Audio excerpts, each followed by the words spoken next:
Mercury. Let's go around the horn, and I'll assume if you give me a go, you've got no instrumentation problems. Booster? Go flight. Retro? Go flight. Fido? Go flight. Control. Telcom? Go. GNC? Ecom? Capcom? Go. Surgeon? Go. ONT? Go. ASD? FAO? Go. Network? Go. You got everything up? Go. Hello, I'm Ian Christie, and this is Terranauts.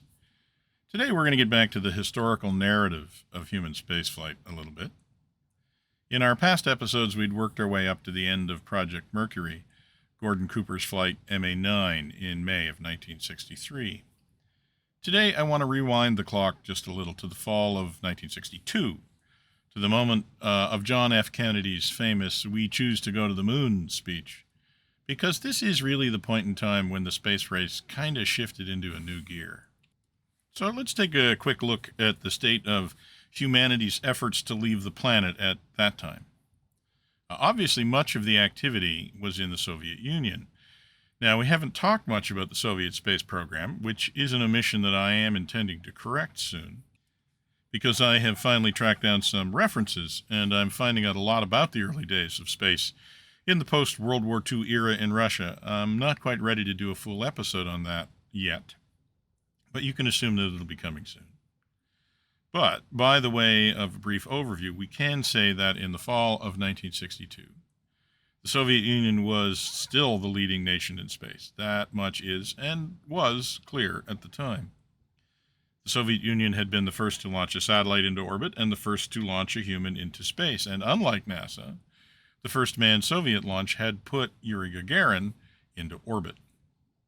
But, unlike NASA, and unbeknownst to anyone outside of the Soviet Union, the Soviet space program was actually not a single program, but several competing programs, each centered around a different chief designer. The most famous of these was Sergei Korolev, who was the driving force behind the Sputnik and the first manned vehicle, Vostok. But the different chief designers in the Soviet program didn't really get along, and there was a great deal of bureaucratic competition between them for influence and for funding. And in 1962, this was actually having a significant impact on the progress of the overall space program. The Vostok program, that had launched Yuri Gagarin in April of 1961, had moved to a second, much longer flight in the summer of 1961 when German Titov launched on Vostok 2 on the 6th of August, 1961. He had spent more than a day in orbit, circling the Earth 17 times. This was a mark that Project Mercury would not match until its last flight, almost 2 years later. But then there followed a full year before another cosmonaut made it to orbit. And again, unbeknownst to anybody in the West, this was largely due to issues that had been encountered on Vostok 2. Chief among these issues was the severe bout of space sickness that Titov suffered while on orbit. These days, the phenomenon known officially as space adaptation syndrome has been much better characterized and understood, and it turns out that it affects a significant number of travelers in space, maybe as many as half. But at the time, it came as a bit of a shock after Gagarin's relatively incident-free flight. Titov was so severely affected so as to almost be incapacitated at times. Now, with only a sample size of 2 to go by, officials simply didn't know if the experience of Gagarin, or of Titov, was more typical of what humans would experience in space.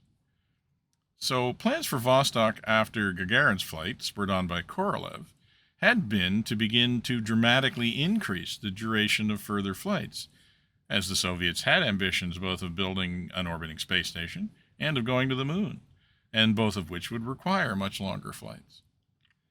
But Titov's experience had suddenly raised significant concerns about how humans would adapt to longer and longer periods of time in space. Within the organizational and bureaucratic labyrinth that was the Soviet space program, these concerns ultimately delayed the next 2 Vostok flights, as the various parts of the space program jockeyed for position and sought to gain influence and funding during the process of the various reviews of the Vostok 2 experience. Now, one of the positive outcomes of this internal review was the initiation of a significant effort to study the effect of human spaceflight on the human body, which would eventually see the Soviet Union, and then Russia, take the lead in this field, and it's probably fair to say that lead persists until this day. The bureaucratic inertia was finally overcome by John Glenn's first orbital flight in February of 1962. Unhappy that this event had effectively moved the spotlight from the Soviet to the American space program, Soviet Premier Nikita Khrushchev pushed for a response that would eclipse the American success. This eventually took the form of the Vostok 3 and Vostok 4 missions, which were launched on successive days in August of 1962. The Soviet Union therefore established a new first of having 2 spacecraft and 2 citizens, Andrian Nikolaev and Pavel Popovich, on orbit at the same time. This was a milestone that the United States would not reach until well into the Gemini program. Both flights lasted for more than 3 days, also establishing an endurance record that NASA would not approach for a number of years. The spacecraft operated independently while on orbit and were not equipped for and did not attempt a rendezvous while on orbit, although they did approach closely enough for Nikolaev to report sighting the Vostok 4 capsule from Vostok 3 at one point. Of course, at the time these details were unknown outside the Soviet Union, and many observers in the West were left to wonder if the Soviets had developed a spacecraft that was capable of on-orbit maneuvering, a capability that would have been significant in the context of being able to conduct precision attacks from space against targets on the ground, which was still very much a preoccupation and concern for the Americans. The Vostok 3-4 flight did, therefore, succeed to some extent in moving the spotlight back to the Soviet program, at least within the community that followed spaceflight carefully.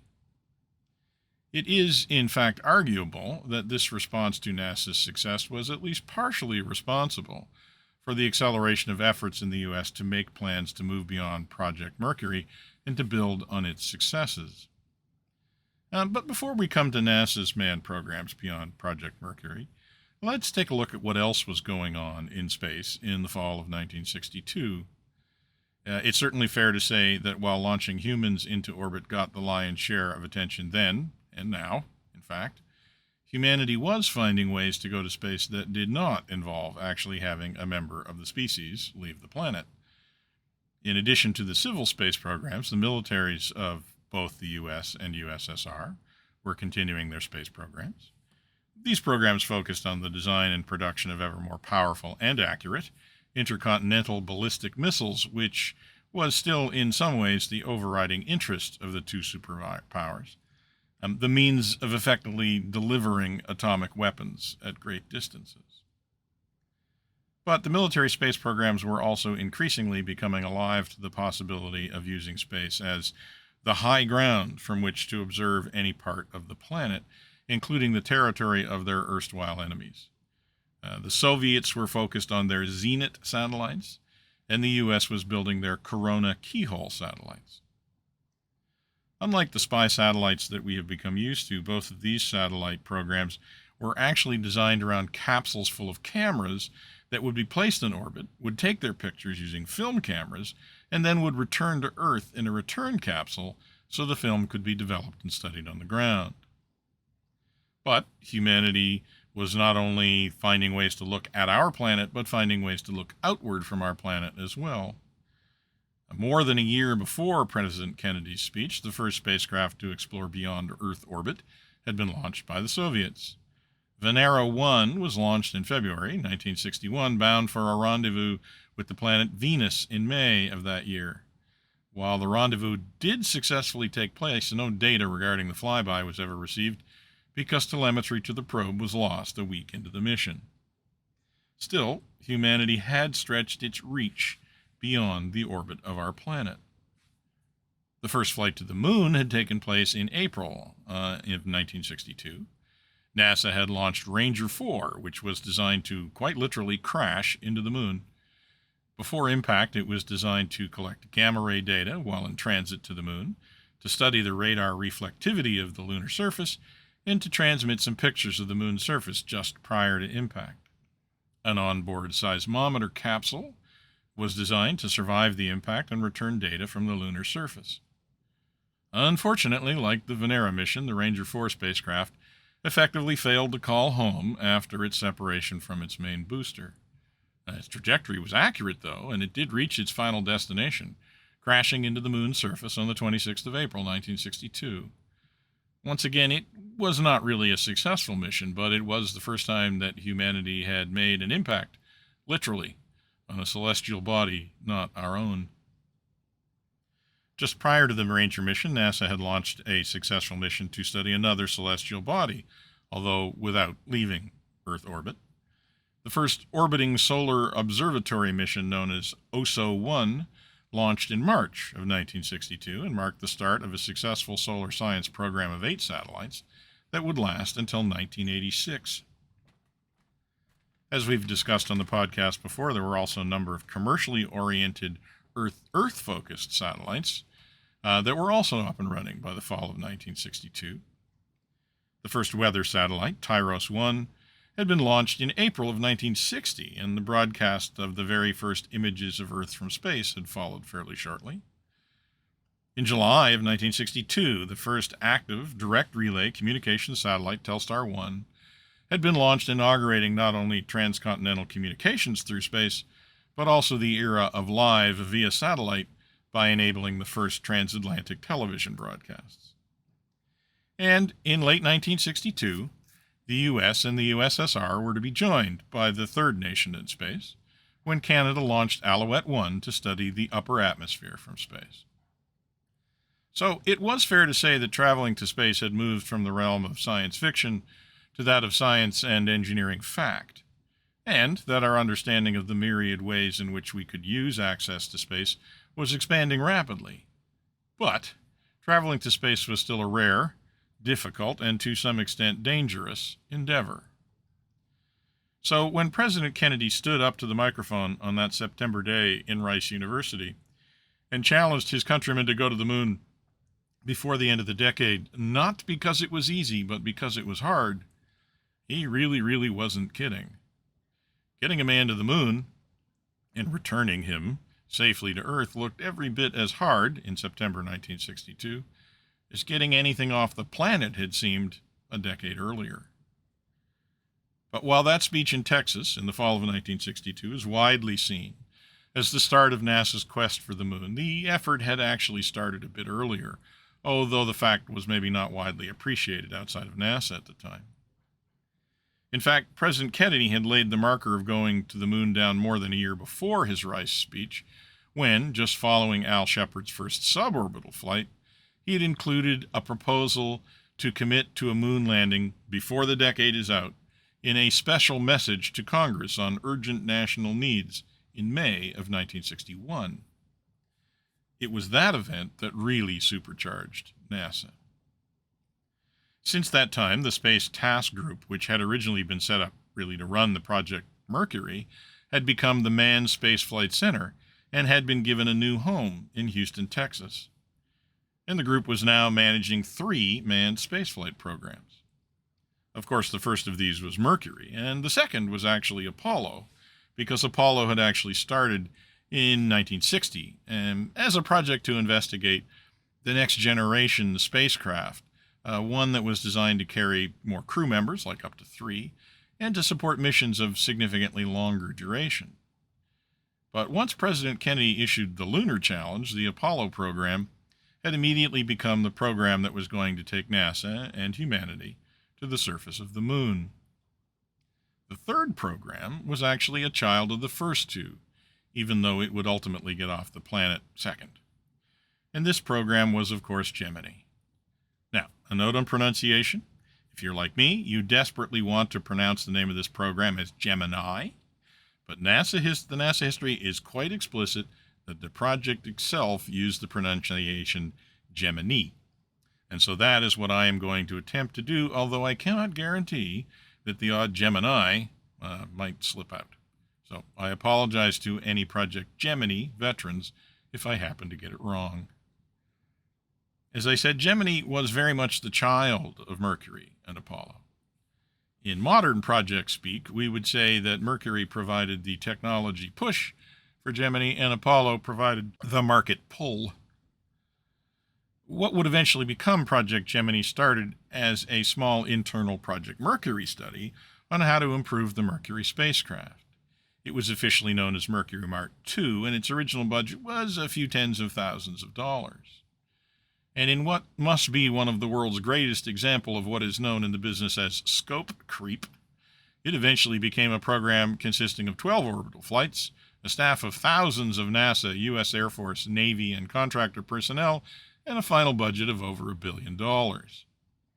But at first, it was really a result of the fact that Project Mercury was run by engineers, and very good engineers, in fact. And what I mean by that is that pretty much every good engineer I have ever known, once they get about 3/4 done designing and building something, immediately decides that they could do it better and wants to start over again on a new and improved version.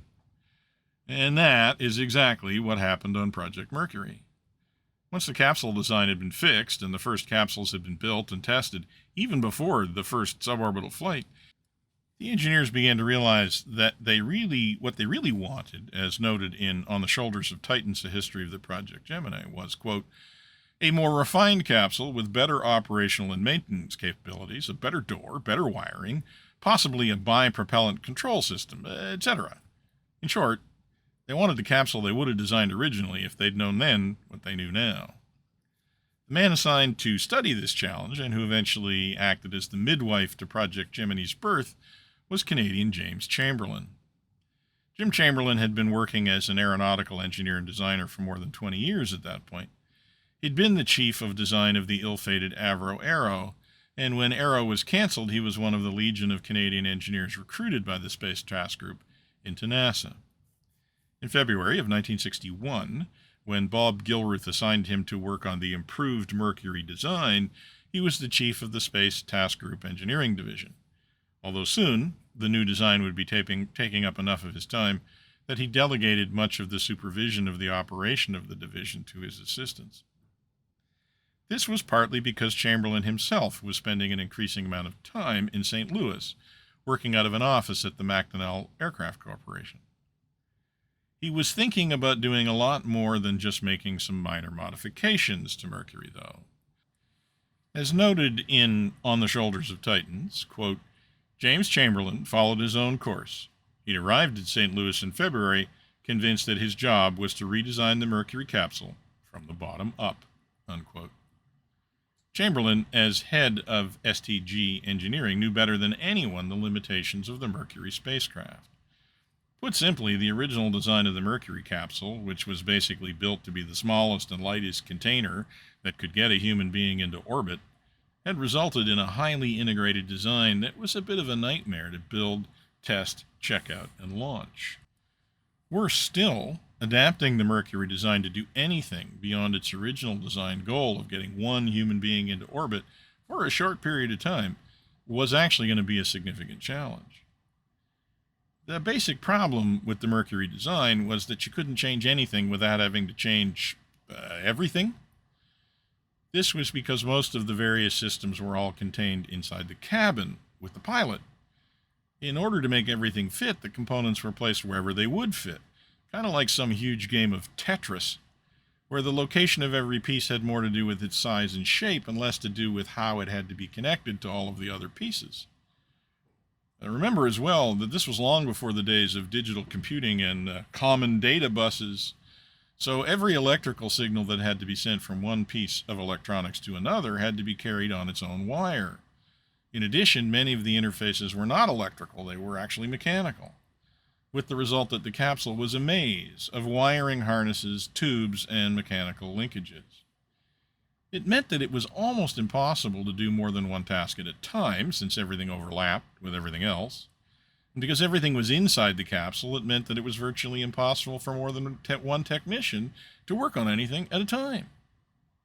And those technicians needed to be very experienced with the design itself, lest their work on one system would move or disturb connections to other systems that would later fail or show up as being out of calibration. Which meant that every time any system had to be repaired, adjusted, or changed out, Pretty much every other system had to be rechecked to ensure that it had not been affected by the repair. All in all, the Mercury spacecraft was a model of design efficiency to do the one thing that it had been meant to do. Unfortunately, that meant, as so often happens, that it was an exquisite bespoke design that was expensive to test, maintain, and repair. And it was also practically useless for anything other than the purpose for which it had been designed. Faced with this reality, Jim Chamberlain and the engineering team he assembled from NASA and McDonnell decided that what was really needed was basically a brand new design. A design where the various spacecraft systems were modularized, where all of the components of any given system were placed in a single module where they could be connected and disconnected without disturbing other parts of the spacecraft. The modules needed to be, where possible, outside the pilot's cabin so they could be accessed without working in the cramped confines of the capsule. This also meant that multiple modules could be accessed independently at the same time, so that multiple checkout and maintenance tasks could be performed at the same time. In short, now that they knew what it took to build and prepare a capsule to go to space, the engineers wanted to build a capsule that was designed to make it easy to accomplish those tasks. As I said, it was a classic piece of engineering development, and anyone out there who is an engineer knows this because they've been vigorously nodding their head for the last 30 seconds. Chamberlain's design went so far as to actually redesign the launch abort system, which was really at the heart and soul of the Mercury capsule. The choice for Mercury had been to put an escape tower on top of the capsule. This was really actually a whole rocket system unto itself, whose job it was to lift the capsule and its occupant away from the booster if a potentially fatal error occurred during launch. It was designed to get the astronaut inside the capsule far enough away, quickly enough, that even a complete rapid and unplanned disassociation of the rocket and all of its contents would be survivable. It was a well-designed system for its purpose. It was also mechanically and electronically linked to countless other sensors and systems in the capsule to make sure that the escape sequence could proceed automatically under a variety of anomalous conditions. The system also added several hundred kilograms of weight that had to be lifted off the pad, but which were then jettisoned shortly after launch. Chamberlain thought he had a solution. All that would have to happen was for Mercury to switch to a new booster. The Air Force's Titan booster used a different oxidizer and fuel mixture, which was sufficiently less reactive so that the danger zone in a launch failure would be smaller, and an astronaut could actually safely escape this capsule on an injection seat. And then Jim Chamberlain went one step further. One of the largest but hidden costs of Mercury launch was the cost of the recovery effort. As we have discussed previously, as the Mercury missions lengthened, the area that had to be covered by recovery forces became larger and larger, and soon the Navy and the Air Force were having to provide literally hundreds of ships and planes and thousands of sailors and airmen to support every Mercury launch. Jim Chamberlain proposed to eliminate all of this cost by allowing the capsule to actively fly itself back to its recovery zone, by replacing the simple parachute system with a flexible wing system that would be stored like a parachute, but then would deploy once the capsule had slowed down enough. The flexible wing would turn the capsule into a sort of giant paraglider that the astronaut could then pilot for a gentle landing on a runway or other prepared surface. In short, what Jim Chamberlain wanted to do was build not just an improved Mercury capsule that would support slightly extended mission durations, he wanted to build a new capsule that was fit for new tasks and new missions. He even proposed, more than once, that it was a capsule that could go to the moon, except that wasn't what Project Mercury was set up to do. Going to the moon was Apollo's mission. In retrospect, I think I see that there might have been a certain amount of organizational dynamics at play here. When it was first stood up, Apollo was the new kid on the block in 1960 and 61, and very much a paper exercise. But after the president's congressional message, and particularly after the Rice University speech, Apollo was rapidly becoming the star of the NASA universe, and Mercury had moved into its mature phase. Because it was set up in parallel with Mercury, while Mercury was actually right in the middle of its most challenging days, the Apollo program probably did not draw strongly on Mercury veterans, at least not initially. So you had Project Mercury pushing hard and gaining hard-won experience, but also increasingly feeling after John Glenn's flight that attention was moving on inside NASA and in the public as well. Mercury engineers were going to work every day dealing with the problems that, to some extent, had already been solved, many of which they had created for themselves in the way they designed the spacecraft and the program. Apollo, on the other hand, was being set up to meet new and, to some extent, all-consuming challenges. No doubt the Apollo engineers were also learning from Mercury's experiences, and no doubt they were also vowing, at least amongst themselves quietly, not to make those mistakes again, or words to that effect. I'm speculating, of course. None of these kinds of conflicts were ever explicit, and they certainly aren't talked about in any of the official histories or memoirs, but if you read between the lines, and if you've ever worked in an organization like NASA, you have to know that some part of this tension was there. So, there was a strong desire by people like Jim Chamberlain and many other Mercury engineers, I suspect, to find a way to extend Project Mercury beyond simply getting an American into orbit. A strong desire to continue to be relevant to the larger NASA mission. But, unfortunately, that wasn't the job that Jim Chamberlain and his team had been given, at least in the minds of everyone except Jim Chamberlain and his team. Chamberlain had been sent to St. Louis to look for ways of upgrading the Mercury spacecraft, to make it cheaper to build and fly, and to make it capable of staying in orbit for 24 hours. And so, when Chamberlain, in the summer of 1961, presented his ideas for Mercury Mark II, and it was initially met with, shall we say, a cool reception? But then it was actually the Apollo program that came to the rescue and started Jim Chamberlain's new spacecraft down the road of becoming a whole new project. Even before the president's announcement of the goal of getting to the moon before the end of the decade, the realization was beginning to dawn inside the Space Task Group that the step from Mercury to Apollo was maybe a step too far. Going from one single astronaut in orbit around the Earth to multiple astronauts on the surface of the moon required mastering a number of techniques and technologies that simply couldn't be tested by the Mercury program. A voyage to the moon was going to require multiple astronauts to spend more than a week in space, living together, both inside and outside their capsule. By the end of Mercury, NASA would not have ever had more than one astronaut on orbit at a time, and only for a bit more than a day. NASA would never have had an astronaut leave the safety of the capsule and work in space. And it would never have had more than one spacecraft in flight at one time, and many of the potential Apollo mission designs required not only separate spacecraft, but it required them to perform intricate and utterly untried maneuvers in space. For all these reasons, it was becoming clear that a lot of work would need to be done before Apollo. In fact, there was a lot to be done before some of Apollo's final design parameters could even be settled. Based on Chamberlain's work, it was becoming clear that Mercury simply couldn't do that work.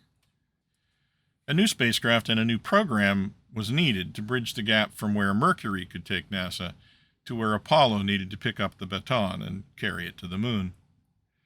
And so, in August of 1961, Jim Chamberlain was told to stop working on the design of a new spacecraft and start working on the design of a new program. And that program would eventually become Gemini. But that's about all the time we have for this episode, so we won't be able to talk about the actual birth of Project Gemini. Tune in next time, when we'll talk a little bit more about the technological imperatives that were driving this decision to set up Gemini, and how it continued its evolution from one engineer's desire to build a better spacecraft to the program that taught NASA how to go to the moon. That's all for now. Thanks for listening, and we'll talk to you again soon. Come on, let's keep the chatter down.